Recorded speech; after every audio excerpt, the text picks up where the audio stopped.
Amé el teatro antes de pertenecer a él, antes de dar un paso dentro de él.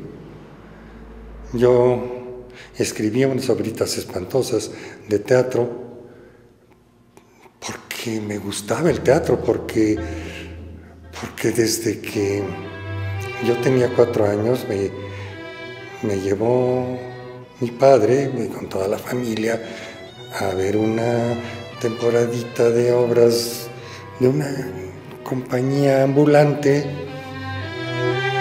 que llegó a mi pueblo a paseo.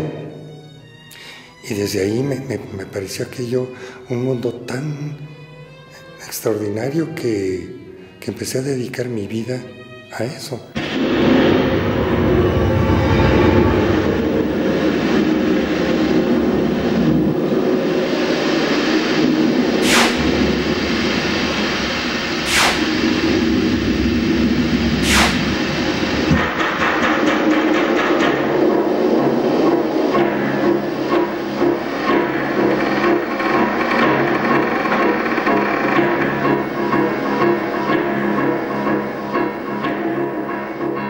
Acerca de los antecedentes de teatro universitario, pues yo tengo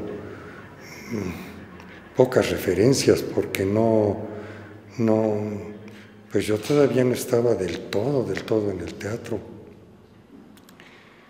Pero sí sé que Carlos Solórzano hacía temporadas, obras muy importantes. Cuando yo ingresé a Difusión Cultural, él ya llevaba algún tiempo de hacer esto y empecé pues siendo parte de su equipo.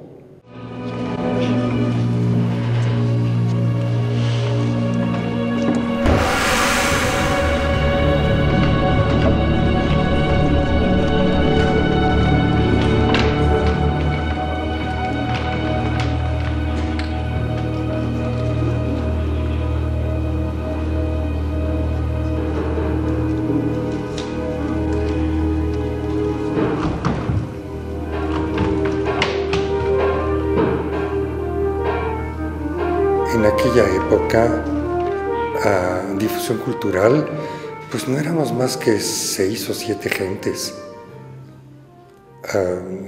Estaba a la cabeza Jaime García Terrés y algunos otros más. Emanuel Carballo, que fue quien me llevó por ahí. Y entonces Jaime García Terrés me adjudicó a ayudarle a Carlos Solórzano, y Carlos Solórzano, pues a él no le interesaba tanto el teatro universitario, pero le parecía que era importante hacerlo. Él seguía dedicándose al teatro universitario profesional, digamos. Y entonces pues yo empecé con el teatro estudiantil universitario. Pues yo estaba por ahí cuando se empezó a hablar de lo de poesía en voz alta, que fue en principio una idea de Juan José Arreola, de quien también era compañero en el Centro Mexicano de Escritores. Y entonces pues se me llamó a mí para hacer dirección de escena.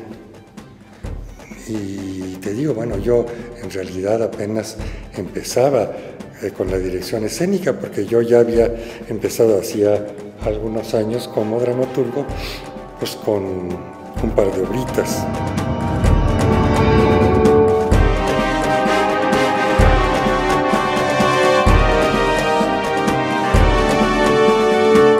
El propósito de Poesía en Voz Alta fue ese, el de renovar el teatro, porque el teatro está un tanto cuanto caduco. Ya todavía existía el teatro de origen español, la Casa de la Risa, de las Hermanitas Blanche, este tipo de cosas, ¿no? Y bueno, había empezado también un poco en Bellas Artes, con la escuela de teatro, de la que estaban al frente, pues primordialmente Salvador Novo y Javier Villaurrutia.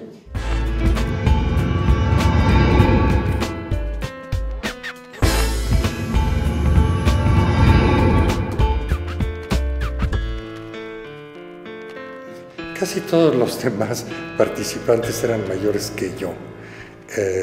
Desde luego, bueno, pues Juan José Arreola, Octavio Paz y Juan Soriano.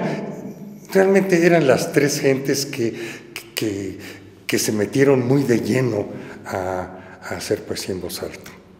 Y entonces queríamos hacer un teatro que no fuera este teatro añejo ya de tipo español. Intentábamos hacer otra cosa. Intentábamos, bueno, la primera idea de Juan José Arreola fue que fuera poesía dicha, con actores a los que yo dirigiría, como Ofelia Guilmain, como Ignacio López Tarso, etc.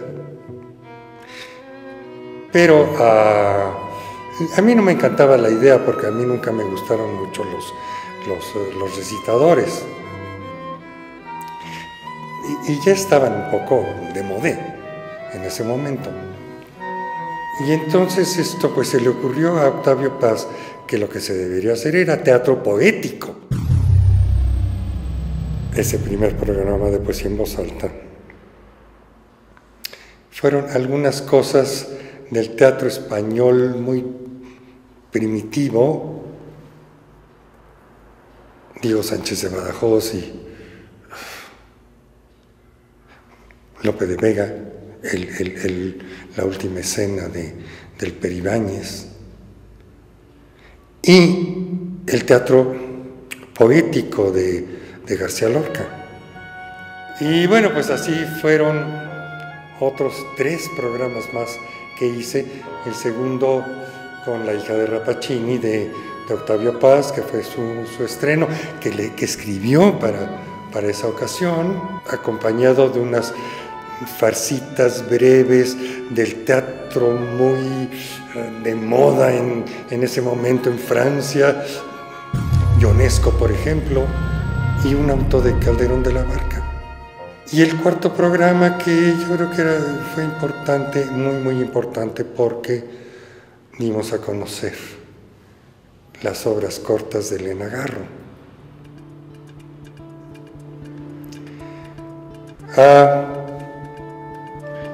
Con eso yo terminé en poesía en voz alta. Siguió ahí el que había sido mi asistente, que era José Luis Ibáñez. Él siguió al frente, y mientras yo me fui a gozar de una beca de la Fundación Rockefeller en Estados Unidos, primero en el Actors Studio, después en la Universidad de Yale, y finalmente pues asistiendo a una temporada de teatro en el Teatro Phoenix de Nueva York.